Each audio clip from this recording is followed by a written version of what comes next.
All right. Hello, Lynn. I am really excited to get your HTMA results to you. So, I have your results right here on the right hand of the screen, and I'm going to be walking through your protocol over here on the left side of the screen. You will have both of these once I publish them in Practice Better, as well as, of course, the link to this recording. So, first, I just want to kind of look at the HTMA here and go over a few things. So here we have the nutritional elements. So these are kind of the minerals we tend to look at the most, as opposed to these additional elements. We don't pay quite as much attention to those unless there's something really warranting our attention. And in your case, there isn't.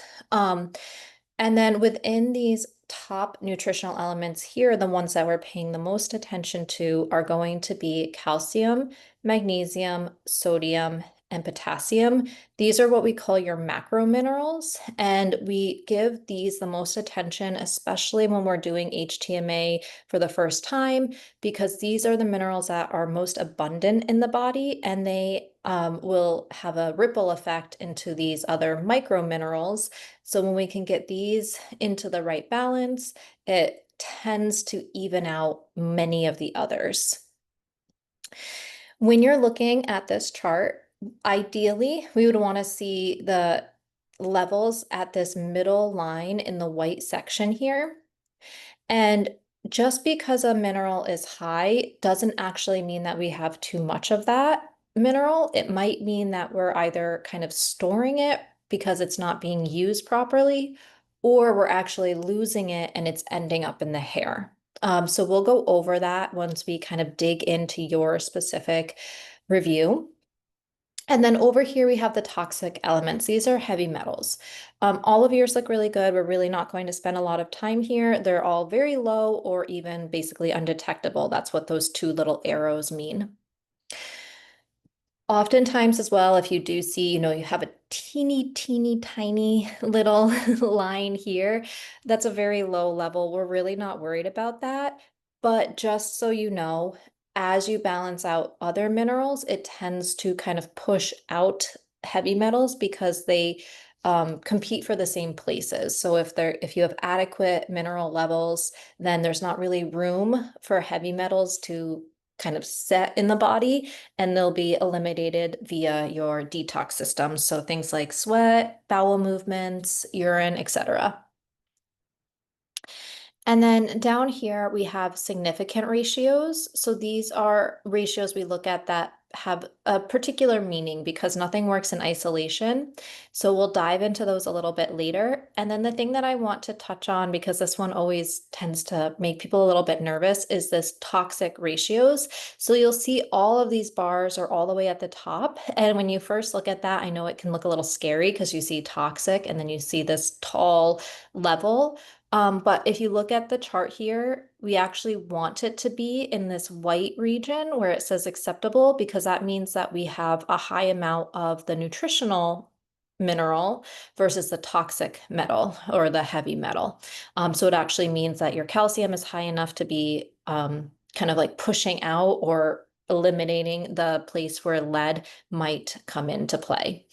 So all of these ratios look really good because you have nice low levels of these heavy metals.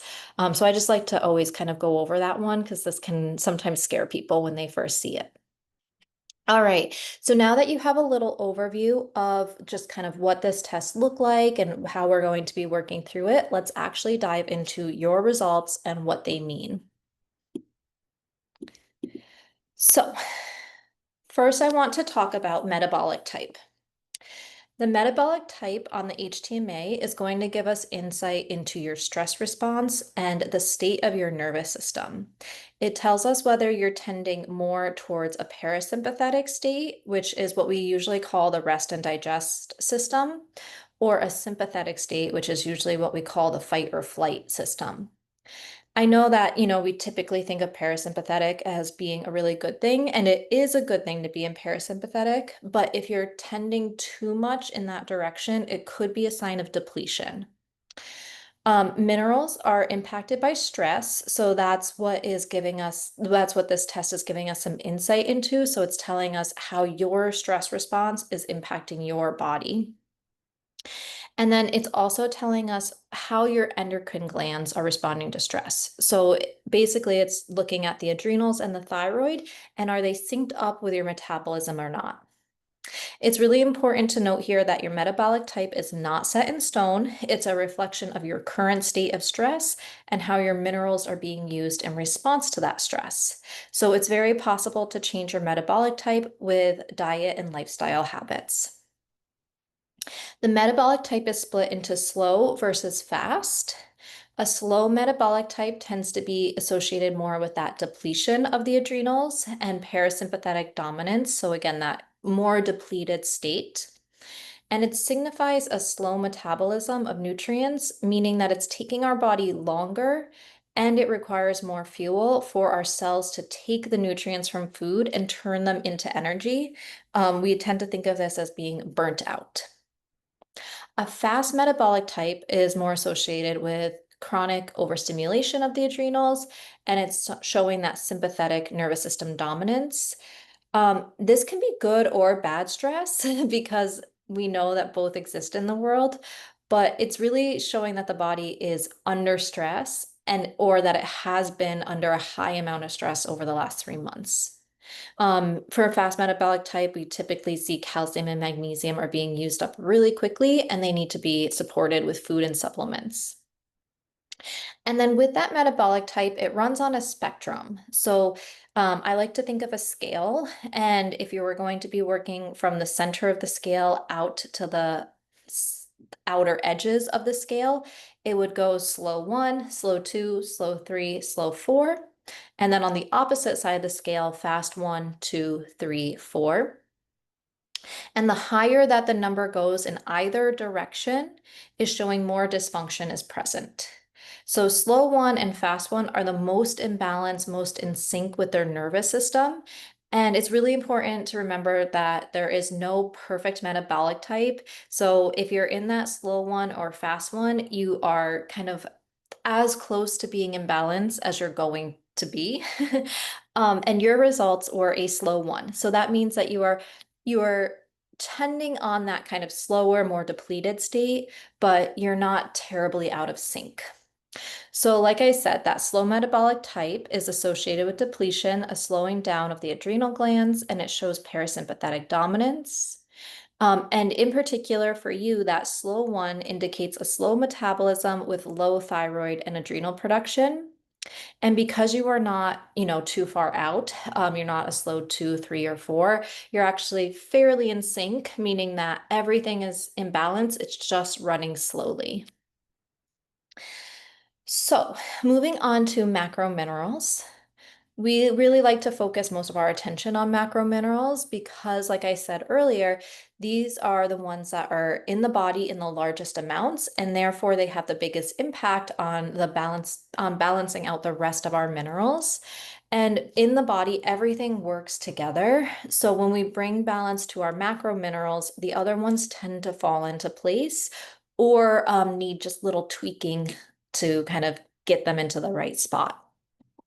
So, some quick tips and things to just keep in mind as we go through this. And again, this is going to be a little bit of a repeat of what I said, but I just want to dive into it in a little bit more detail. Is that higher levels tend to equal stress, and they don't necessarily mean that there is too much of that mineral in the body, but it shows that you're burning through them and they need to be replaced. So we want to look at this kind of through the lens of loss versus retention.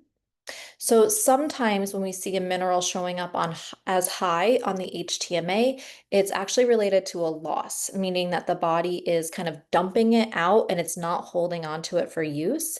And that is usually related to the body undergoing some sort of stress and it's burning through the minerals really quickly to support that. And that releases them into the hair. So even though it looks high on the chart, it's actually a sign of depletion. And this is something we see very often with potassium, magnesium, and zinc. On the other hand, sometimes we see a pattern of retention.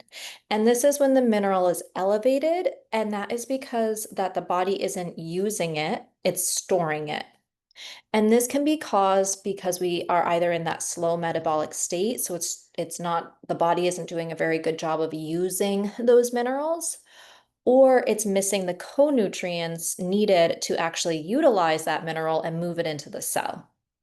Calcium and copper are common examples of minerals that tend to show up with retention patterns.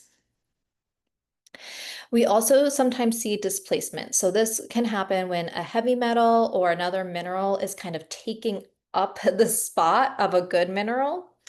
And this will affect how the enzymes and the cells work. And even though the mineral levels look good, you might still be showing symptoms. So this is something that we just take into consideration. So if you see someone talk about needing to support a mineral that is falling on that nice kind of middle white line, that's often because you're having symptoms. So it's showing that something isn't working quite right, despite the level appearing good on the test. And then lastly, sometimes we have minerals that just aren't available for use. So similarly to that displacement, it means that the mineral is present, but the body isn't able to use it, and it's making it bio-unavailable. This tends to happen when we don't have the co-nutrients needed to kind of unlock that mineral. Copper is a good one, a good example of that. So we need vitamin A and vitamin C to really utilize copper in the body. So sometimes we see like a high copper, but it's high because we're not able to use it correctly. So just so you have a little bit of context to why we might be saying that you need to prioritize a food, a mineral-rich food when that mineral looks high, so that you know kind of the reasoning behind that. So let's get into that a little bit here as we look into your first four macro minerals. And that first one is going to be calcium. So calcium is a really important mineral for supporting insulin sensitivity. It impacts many digestive functions. As I'm sure you know, it supports your bone health. It supports muscle contractions. And if it's not in the right place, it can affect your thyroid and inhibit its function. It's also really helpful for reducing lactic acid buildup. So I know that you're strength training, so that is something you probably want to, have supporting you there. And then it helps to just maintain the pH of the body. So optimally, we want to see this level between 32 and 64. Your results are 104. We are going to go through all of the protocol and details here a little bit later. So I'm just going to kind of run you through your levels and the importance of each mineral, and then we'll talk about how we want to address anything that's kind of out of range a little bit later on. So I just want to pull up, you can see here that calcium is a little bit high. It's not in this kind of really high zone where we would be worried about what we call a calcium shell, but it is trending high, which is telling us that actually it is probably being retained because we need to we need to improve that metabolic state and give it some co-nutrients. So we'll talk about that a little bit later. And then let's look at magnesium here. So again, I'm just going to pop this into the screen. So here again, you can see that magnesium is kind of trending into that high zone. And magnesium is really important for energy production, regulating sugar metabolism, muscle relaxation, reducing inflammation. When it's low, it can lead to things like depression, blood sugar issues, thyroid issues, anxiety, a poor stress response, PMS if you are still in that cycling age. And then when it's high, it shows that you are using a lot and you're having a high magnesium burn rate. So your magnesium is just a little bit outside of those optimal levels, but it's still something we want to take a look at. And like I said, we'll talk about that in detail in a little while. Next, we are getting into sodium. Sodium is important for stress response. It balances fluids and pH. It supports a healthy blood pressure. It influences stomach acid production, and it's important for insulin sensitivity. A low sodium can lead to poor insulin resistance, poor adrenal function, and poor digestion. And then your levels here, if we look at the chart, you'll see that you're below that white line and your levels are 7. Ideally, we want to see the optimal range around 16 to 24. And then let's look at potassium here as your last macro mineral. Potassium helps to regulate blood pressure, fluid balance. It sensitizes the cells to thyroid and glucose, which means that it has a really important insulin-like effect. It helps us to store glucose in the liver, and if it's too low, it can cause fatigue, constipation, low blood glucose, and in excess, it leads to a stress response. So looking at the chart here, you'll see that you're actually really trending on that lower side. Ideally, we want to see potassium around 6 to 14, and your results are a 2. We're going to keep going here before we dive into the protocol section. So we're going to go over significant ratios. So here I just want to scroll down so we have that on the screen. And I'm just going to actually move this over a little bit so that, so that hopefully it can stay in the screen while we talk, just in case you like to look at it. All right, so with the significant ratios, the reason that we look at these particular mineral ratios is because the minerals work together. So whenever we're talking about anything in the body, we just have to keep in mind that nothing works in isolation. And these ratios help to give us an insight into how the different systems in the body are being impacted by our current mineral levels. So we have calcium and potassium. Calcium and phosphorus. And that is the nervous system ratio. As soon as I said it, I was like, that is not potassium. Calcium and phosphorus. That's that nervous system ratio. And when it's low, we tend to be in that sympathetic dominant state. The body's more in a fight or flight state. And when it's high, we're in a parasympathetic dominant state. Again, that's indicating depletion, a lack of stress resiliency, and need for stress support. So calcium is sedative, while phosphorus is stimulating. So this ratio shows what part of the nervous system is most active. So ideally, we want to see that range between a 1.8 and a 3.6. You can see here that it is quite high, and your results are at an 8. So some considerations for this ratio I really just like to point out that this is a sign that your body might not be as resilient to stress right now. So just give yourself some grace and avoid pushing your body past its limits. That could be things like saying no to social obligations that you're really not interested in doing, or backing off on your training if you're feeling a little bit run down one day. So really just learning how to listen to your body and take the feedback that it's giving you and really support yourself instead of trying to push through it. You can support that stress with mindfulness practices. And I also really like to think about how you're moving throughout the day. So we'll talk about this a little bit once we get into the protocol, but it's really great to do a mindfulness practice, but that's really often just 10 or 15 minutes of your day. Whereas the rest of that day, if you're rushing around and you're in a really stressed out state, that 10 minutes isn't going to really move the needle as much as we might hope. So I really like to think about how you're moving throughout the day. So I'm just going to kind of plant that seed here, and we're going to talk about that a little bit more when we get down to the protocol. Next, we have the vitality ratio. This is sodium and potassium. A low ratio indicates a later stage of stress, meaning that it's more chronic, it's more long-term stress, whereas a high ratio shows that stress has increased greatly and that a person is actively dealing with the stress. Sodium and potassium are both really important electrolytes, and they're influenced by the kidney and adrenal health, making both of these minerals highly impacted by stress. So you are falling just barely on the high range of the optimal range, which is 1.4 to 3.4. Your results are a 3.5. You're at a good range, but that is also, I just want to kind of point out that is because both your sodium and potassium are low. So we do still want to address the sodium and potassium, but the ratio of them together is at a good ratio. So that is a good thing. We just want to kind of keep that ratio level and support them both. And then moving into calcium and potassium, this is the thyroid ratio. A low ratio indicates a fast thyroid activity, and it can be a sign of stress or excess heavy metals.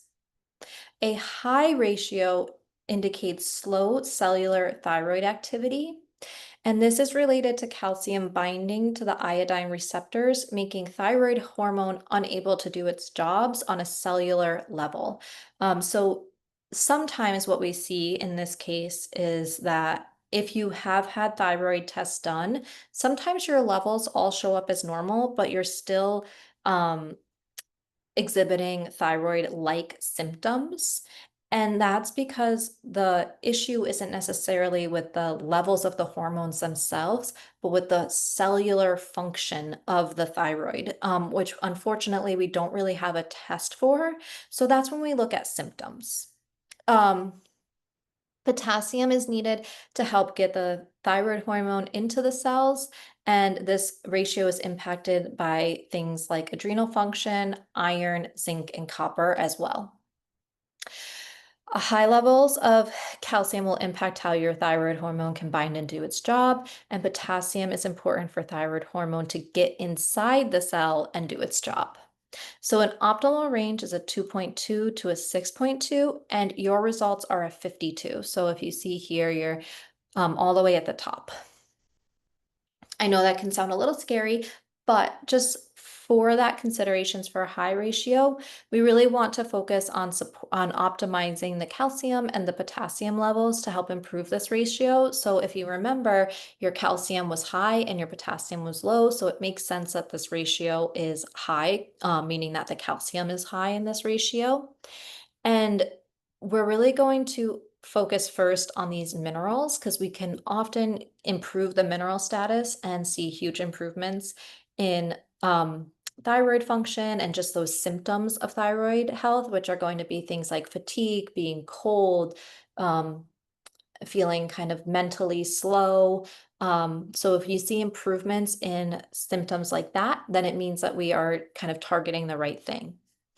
Down the road, you may consider supporting your iodine, but I don't do this on a first HTMA test. I always support the macro minerals first and then see how the body responds. And then usually I would suggest getting some testing done. This could be an iodine test, an iodine loading test, which you would want to work with a functional practitioner probably to get that. And then getting a full thyroid panel. So not just TSH, but all of the thyroid hormones. But like I said, first things first, we really want to look at calcium and potassium, improve the status of those two minerals, and then see if it's necessary to consider iodine. And then next, we're going to come down to the sodium and magnesium ratio. This is what we call the adrenal ratio. Let me pull this back down. And just as a heads up, I don't cover every single ratio. I cover the ones that I have found to be the most impactful. So we're not going to look at the zinc copper ratio, and we're skipping ahead to this sodium magnesium ratio.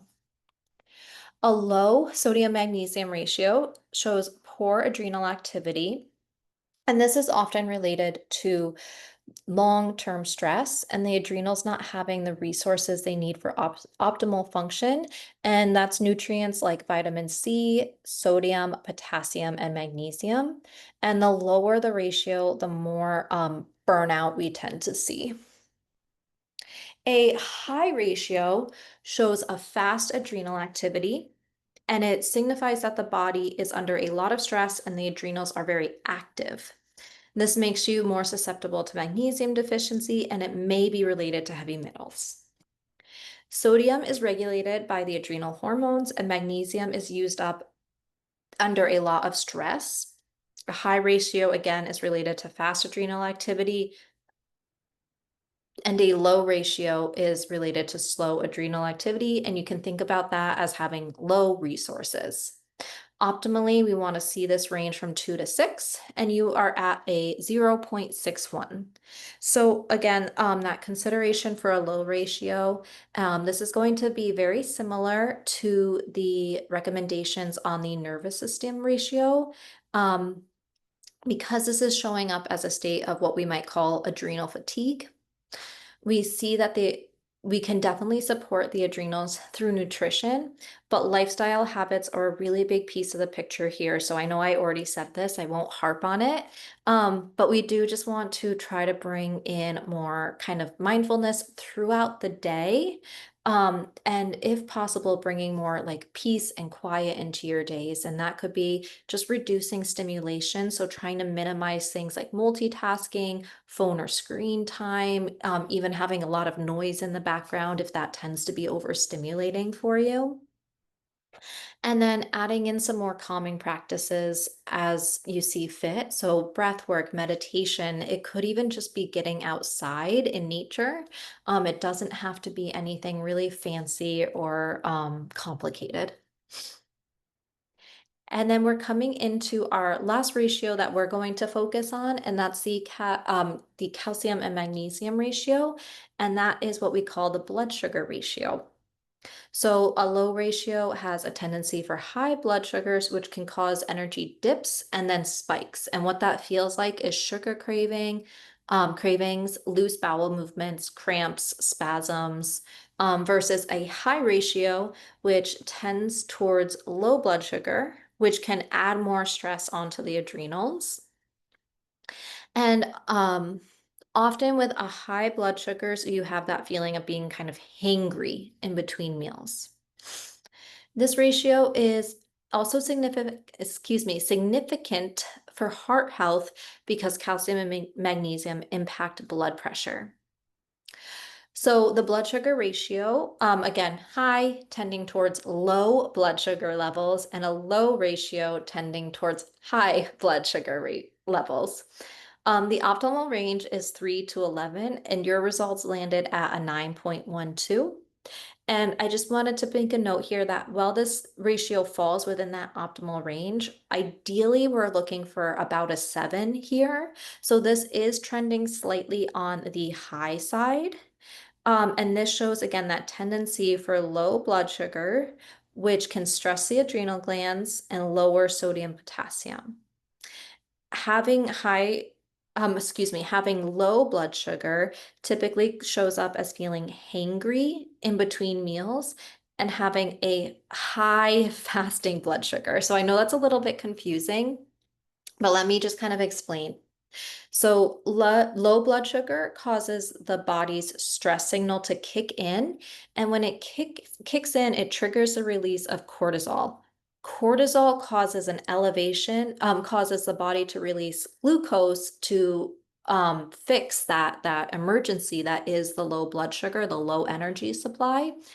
And so the cortisol releases glucose from the muscles, the liver, and that results in an elevated blood sugar and elevated insulin levels. So the low blood sugar causes stress, stress releases cortisol, cortisol releases glucose, resulting in an elevated blood sugar and insulin levels. And because of that, we see that kind of insulin sensitivity decrease. All right. And then, like I said, I don't go through all of the micro minerals, which you see from kind of the fifth mineral over here, but look at them.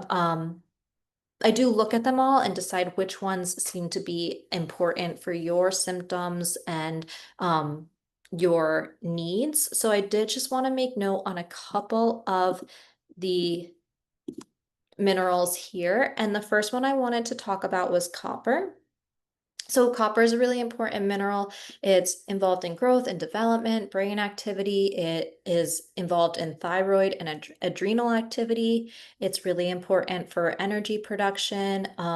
This essential for DAO enzymes is related to histamine responses. It's really important for the iron recycling system, immune system, and it's essential for calcium to be fixed into the bones and repair connective tissue, and it's needed for neurotransmitter production. Your results fall within that normal range, but they're a little bit low. We really want to see copper at about a 2. However, based on some of the relationships with other minerals, I don't want to support copper for you by increasing copper intake. Instead, I want to support this through bringing more support to other systems in your body that's going to improve your copper utilization. So this is going to look like supporting the adrenals, supporting bile flow and liver function, and making sure that copper is usable in the body with other cofactors. Primarily, we're going to be looking at vitamin A, and that is the active form of vitamin A, so that's the retinol. And then manganese. So manganese is needed for enzyme activation, energy production. It's needed for antioxidant defense. It supports connective tissue, bone health, and wound healing. It's important for blood sugar regulation, thyroid function, estrogen detox, and it supports neurological function and copper regulation. So you can kind of see that copper was a little bit out of balance. And manganese is also a little bit low, so there's some kind of interplay between those two. We aren't going to dive into kind of like the deep dive of manganese, but all of the protocol that I give you is going to be supportive of these manganese levels. So I just wanted to touch on that one just because it plays into the copper piece. And then we have boron. Boron is supportive of bone health and bone density. It helps the body use calcium, magnesium, and vitamin D. It regulates estrogen and testosterone levels. It helps to reduce inflammation and joint pain.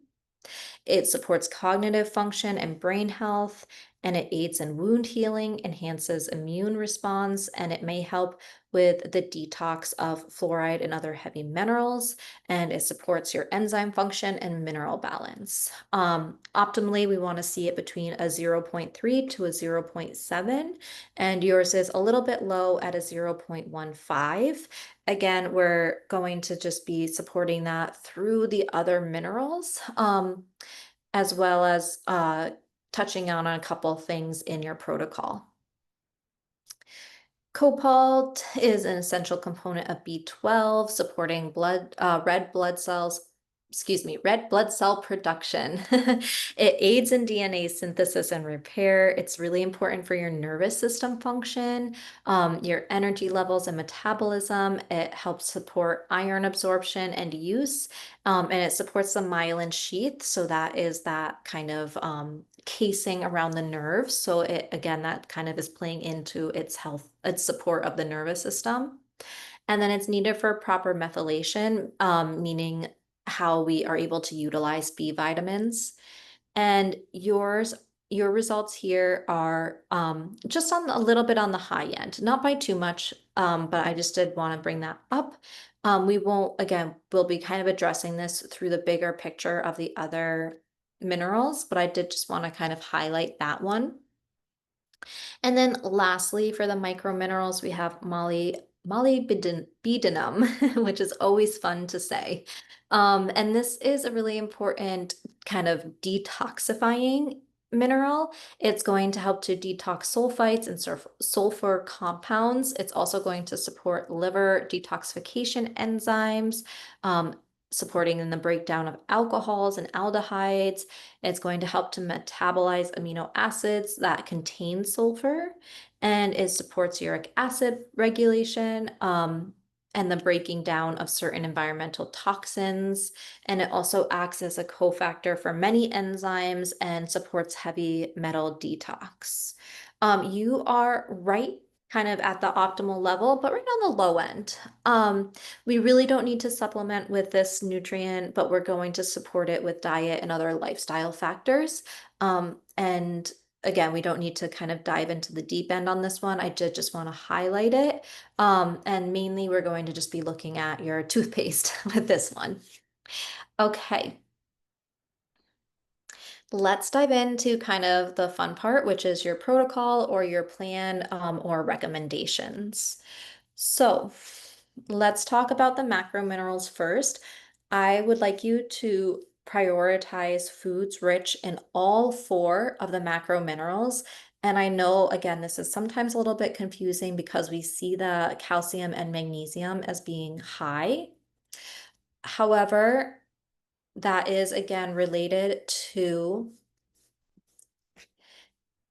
the kind of retention of I'm sorry, of calcium and the loss of magnesium. So your body is kind of burning through magnesium pretty quickly, and it's not really using calcium in the way we would like it to. So we still want to eat foods rich in those nutrients in order to support the body's levels. And we're going to then add in some additional support for this as well. And then sodium and potassium. Now, something I wanted to touch on with sodium is I know that you have high blood pressure, and hearing that you need to increase your sodium can feel a little bit counterintuitive. We are not increasing that sodium to a level that would be damaging or worrisome for your high blood pressure. And what we really want to focus on is supporting the sodium and the potassium together. So those two nutrients work synergistically.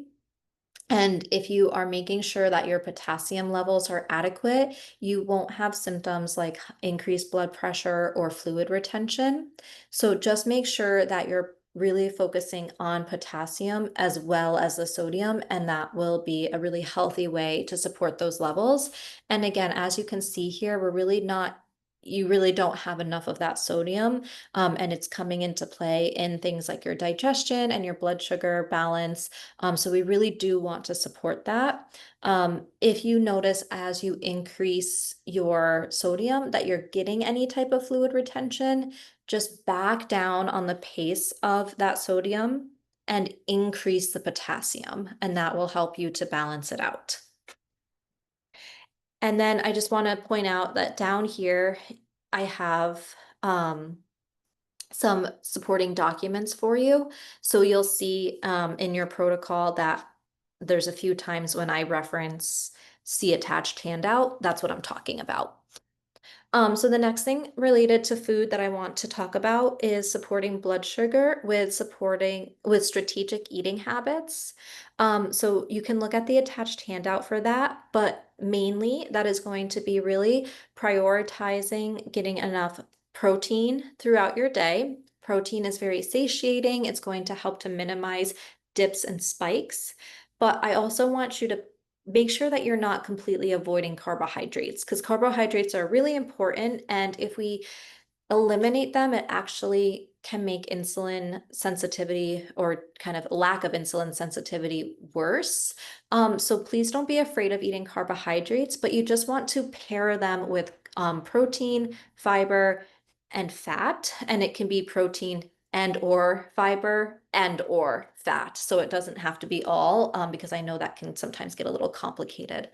Um, and then in addition to pairing your carbohydrates with protein, fat, or fiber, I also want you to think about the order in which you're eating your foods. So if you have your full dinner on your plate, I'd like to have you eat the protein or at least some of the protein first before you move on to the carbohydrates of the meal.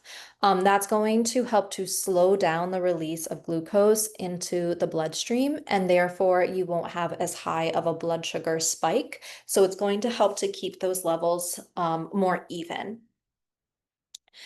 Another tip here is to add in diluted apple cider vinegar before your meals, especially before heavy carbohydrate meals.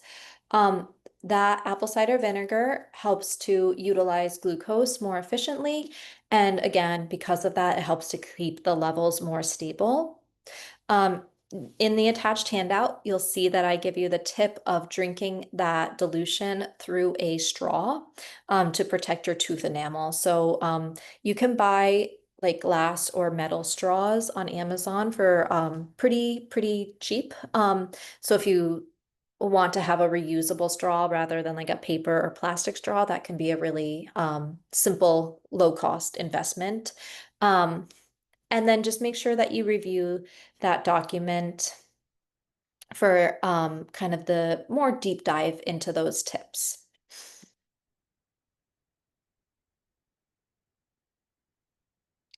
Next, I want you to add in or prioritize vitamin A rich foods.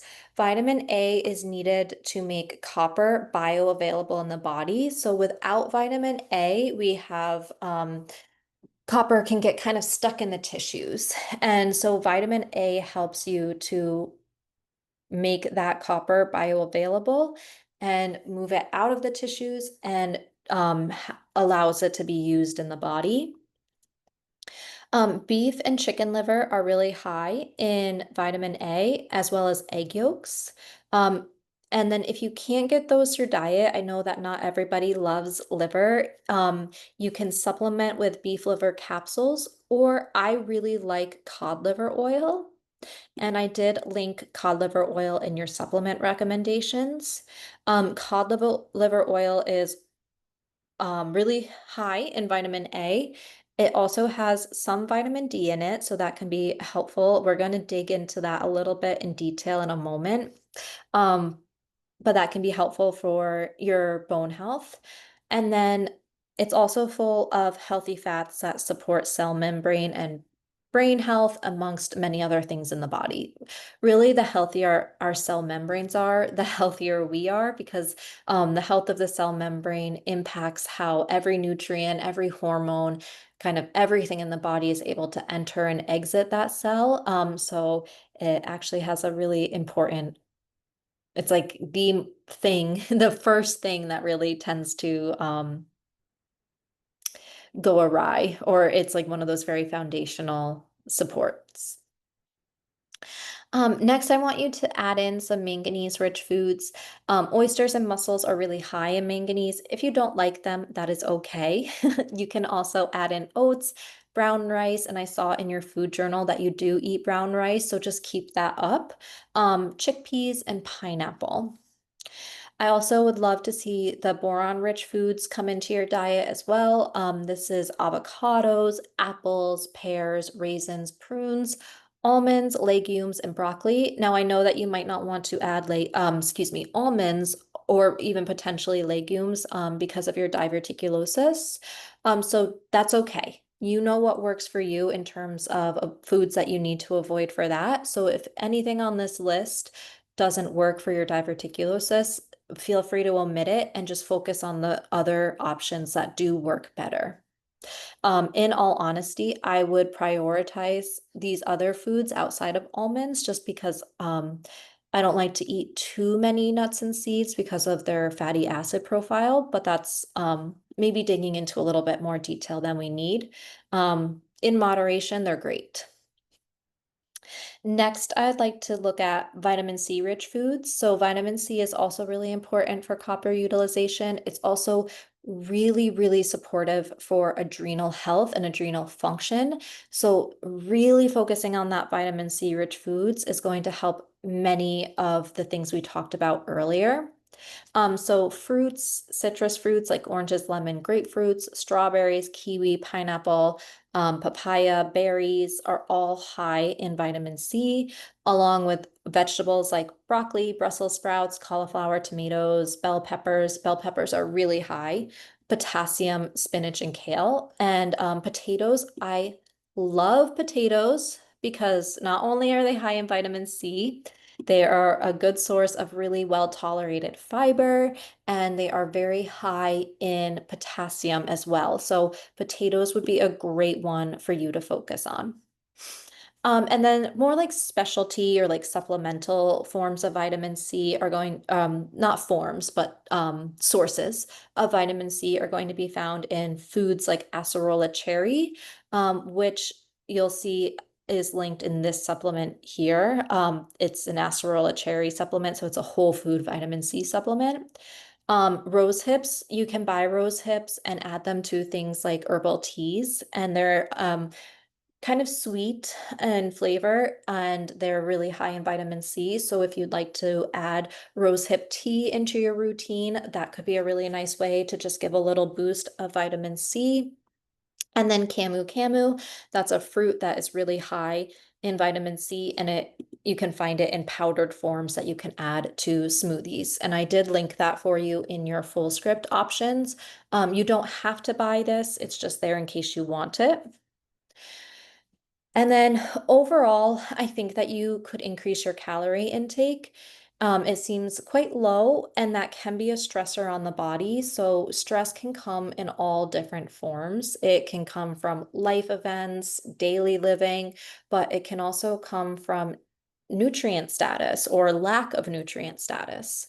So, what I would recommend, and I know that I read in your form that your appetite tends to be on the lower end. So I don't want you to feel like you're force feeding yourself, but if you can try to make sure that you're eating 3 meals a day and trying to get in at least one or two snacks, so a snack in between breakfast and lunch and a snack in between lunch and dinner.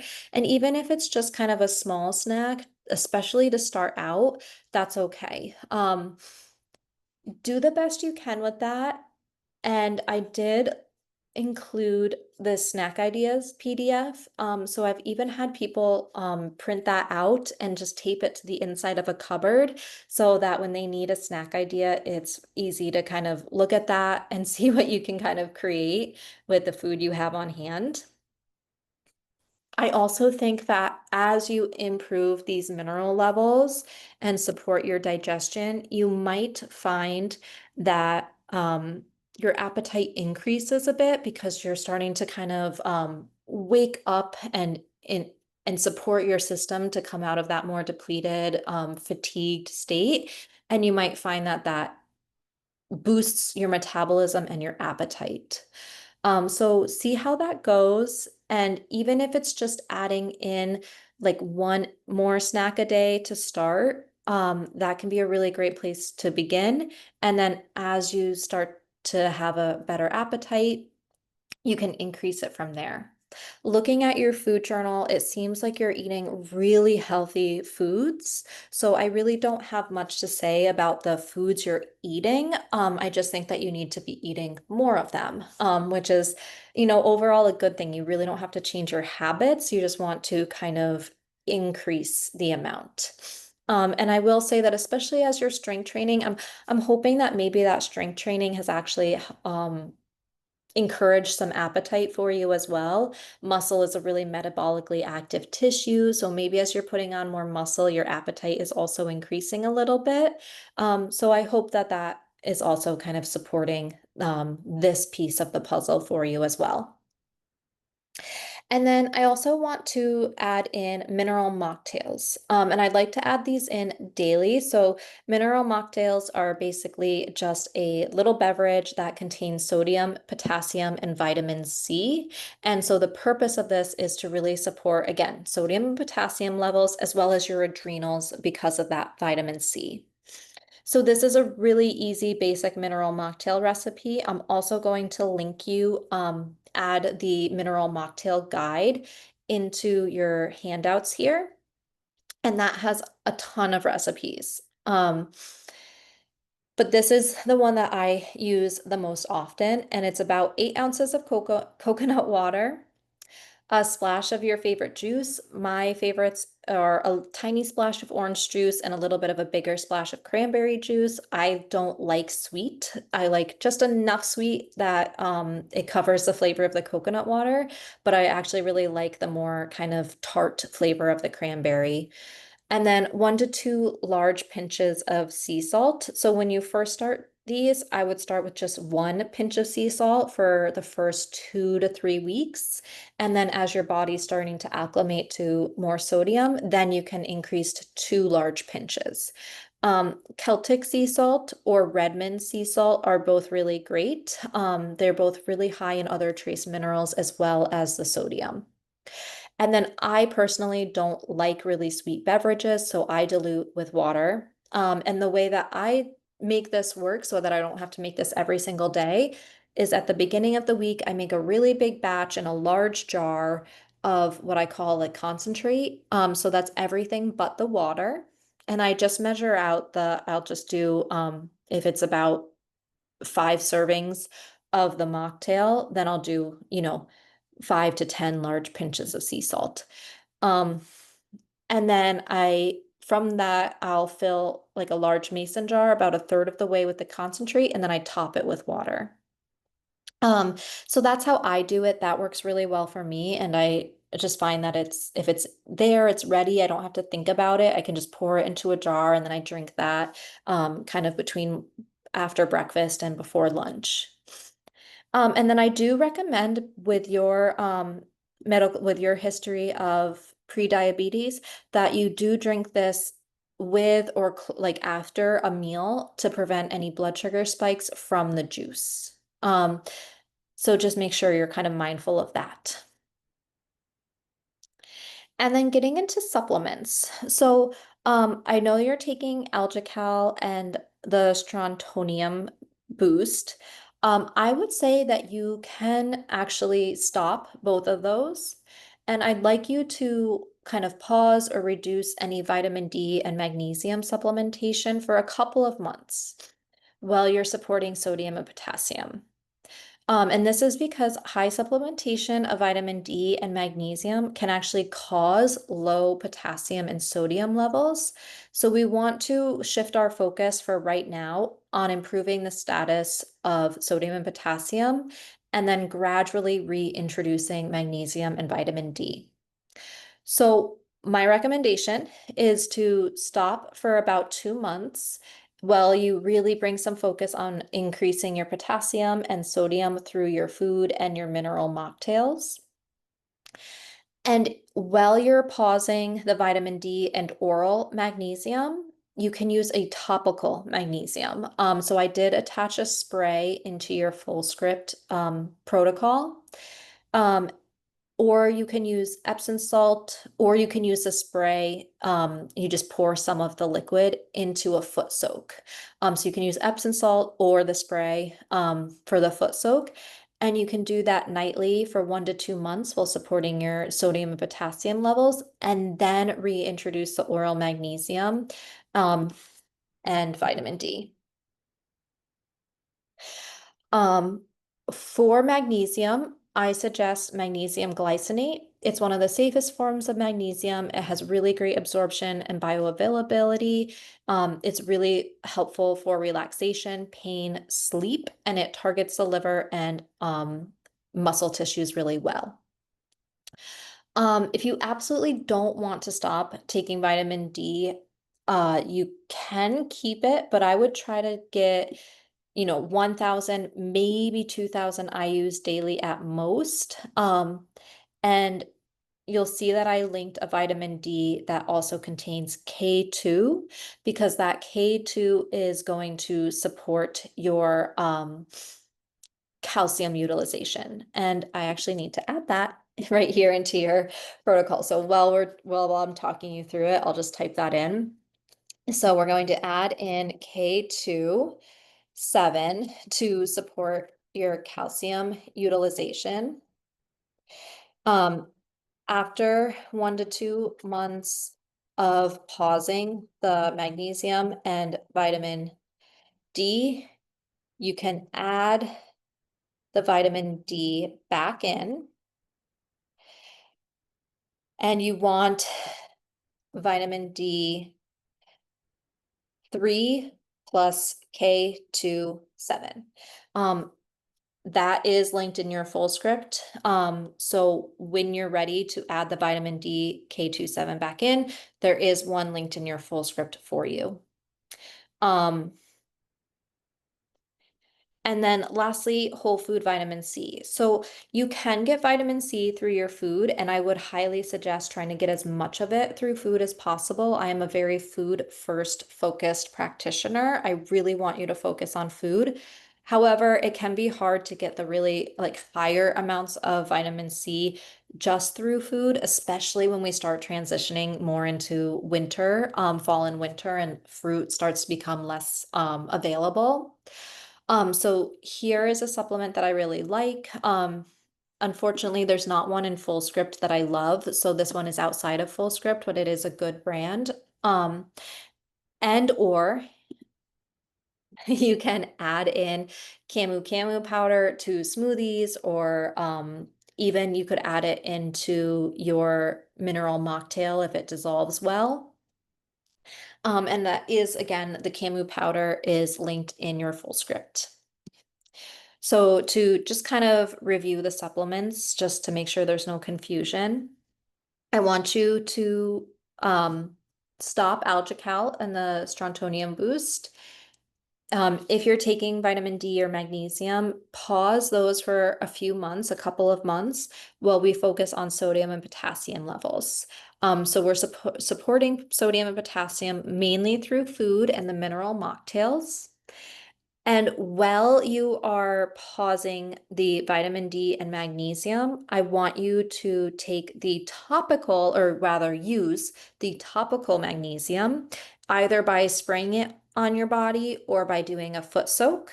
And you're doing that for about 1 to 2 months. I would say probably 2 months because your sodium and potassium levels are on the pretty low side. And then you're going to reintroduce the oral magnesium and vitamin D. While you're pausing the vitamin D and magnesium, you'll take just a K27 to support the calcium utilization. And then when you add the magnesium and vitamin D back in, you'll just want to get the vitamin D that contains both the vitamin D3 and the K27. All of those are linked in your full script account. And then lastly, that whole food vitamin C. You can do this through food if you feel like you're getting enough of it through food, but I know that your appetite tends to be low, and I know that you don't love a lot of foods. So if you need to support with a supplement, I highly recommend it to really boost that adrenal health, because we are seeing fatigued adrenals show up in your levels here. Okay, next I want to move into lifestyle habits. So we've talked about this a little bit already in the food things section. But I really want you to support that blood sugar balance. So once again, please see the attached handout for all of the tips. But I really highly recommend that you add in the diluted apple cider vinegar before meals. This is also going to help not only your blood sugar balance, but it's also going to help to stimulate your stomach acid, to help you better digest and improve some of the digestion symptoms, like bloating, constipation, and diarrhea. This can be really helpful for that as well. Drink it through a straw to protect your enamel. Pair carbs with protein and or fat and or fiber. And eat your protein, fat, fiber before carbs in a meal or a snack. And then the other thing I'll say here is to eat regularly throughout the day so that we don't have that blood sugar dip and spike. Next, I just want to talk again about that supporting of stress. So attached to the protocol, I have a daily reflection exercise. This is just like a little bit of a opportunity to take a look at how you're moving throughout your days and just kind of reflect back on it and see if there's areas where you can find more ease or slowness or like softness in your days. And then where it's applicable, you can add in practices like breath work, meditation, myofascial release. So I know you get that from our program. So you can always kind of go back to those days and kind of tack them on as needed, along with those gentle yoga practices. And then getting outside, I find to be one of the things that really helps to just kind of state change for people really fast. So if you're feeling really stressed out, if you can kind of get outside, take a few breaths, look at some trees, some grass, that can be really helpful. And then, of course, as we rebalance our minerals, our body is going to become more resilient to stress. But we just want to take kind of a dual approach to this where we're supporting the nutrient status. But if we're constantly trying to replete through nutrition, but our lifestyle is constantly depleting us, it's like we're, you know, pouring water through our open hands where it's really not going to make that much of a difference. So we really want to look at it from both ends to make sure that we're supporting that stress in a really holistic kind of way. And then I saw that you have some digestive discomfort, bloating, constipation, diarrhea. So I wanted to add in some digestion support tips as well.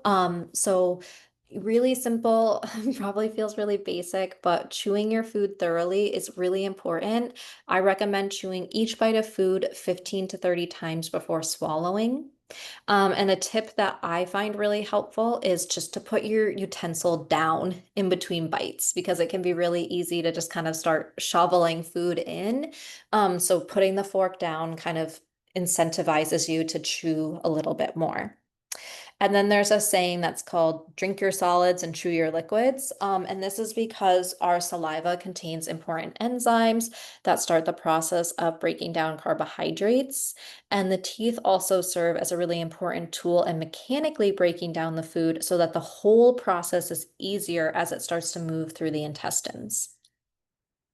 So chew your solid food so well that it becomes mushy, and then for foods like smoothies that are already broken down or already soft, kind of keep them in your mouth. You can kind of swoosh them around a little bit, or you can pretend to chew them so that they stay in your mouth a little bit longer, and then have that opportunity to begin that process of breaking them down through the enzymes.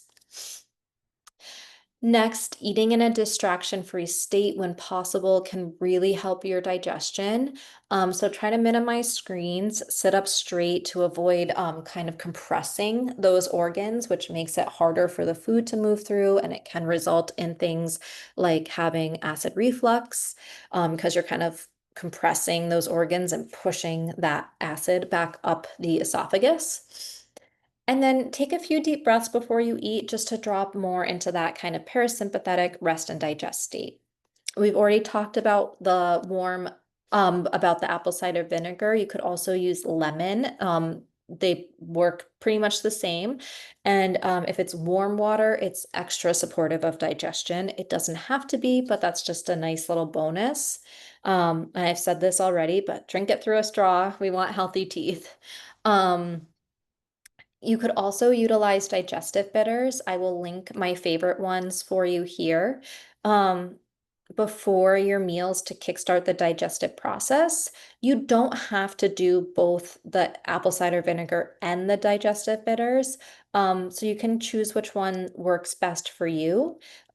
Bitter flavor signals the body to produce stomach acid, and stomach acid is essential for adequately breaking down foods so that you can absorb the nutrients.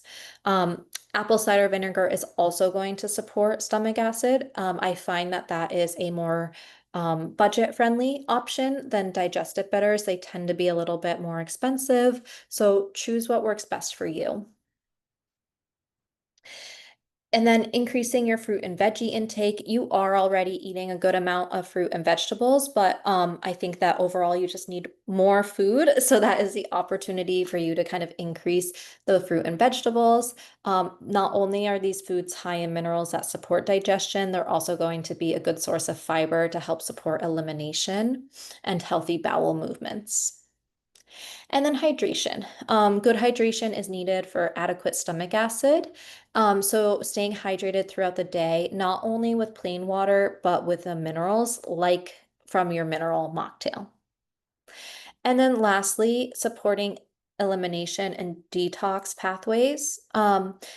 You'll see I have an attached handout, and I just want you to ignore the line that says to use nightly castor oil packs. I need to edit that on the document. But uh it's under my assistant's account, so I can't access it right this second. Um, and for you, I would suggest using the castor oil pack 1 to 2 times weekly. Consecutive days are best if you're doing it more than once a week. Castor oil packs tend to be especially helpful if you are having constipation. So I just want you to watch how your body responds. If your stools start to become too loose, back off to 1 times a week, 1 time per week, or you can even do every other week until your body becomes a little bit more used to the castor oil pack. Castor oil is also a really, really great way to support your liver health. And a sluggish liver is often connected to high cholesterol and triglyceride levels. So this is a tool I really like to use to support cholesterol because it's really getting to the root of cholesterol, high cholesterol. And then this is optional, but you might consider replacing your fluorinated toothpaste if you use fluorinated toothpaste with a toothpaste that contains hydroxyapatite instead. That is one of the main component hydroxyapatite is one of the main components of bones and teeth, and it does a really great job of remineralizing the teeth without having the potential negative effects on things like thyroid health that fluoride can have. And this is going to help support those molybdenum levels and your thyroid health. There's tons of good brands on the market nowadays, but Boca and Risewell are ones that I have used, do use, and enjoy. So those are good brands if you're just looking for a quick recommendation. And then I just want to show you here that the supplements that I recommended are linked here for you. And all of these do have a discount, and they're coming from my Fullscript account, which is a professional grade supplement dispensary. So they're all really high quality supplements that I stand behind. Um, and then here we have your additional resources. And the last thing I'm going to add to this is just that whole mineral mocktail guide. So I'll make sure that is added before I send this out. But that is your protocol and your HTMA review. So I really hope you find this helpful.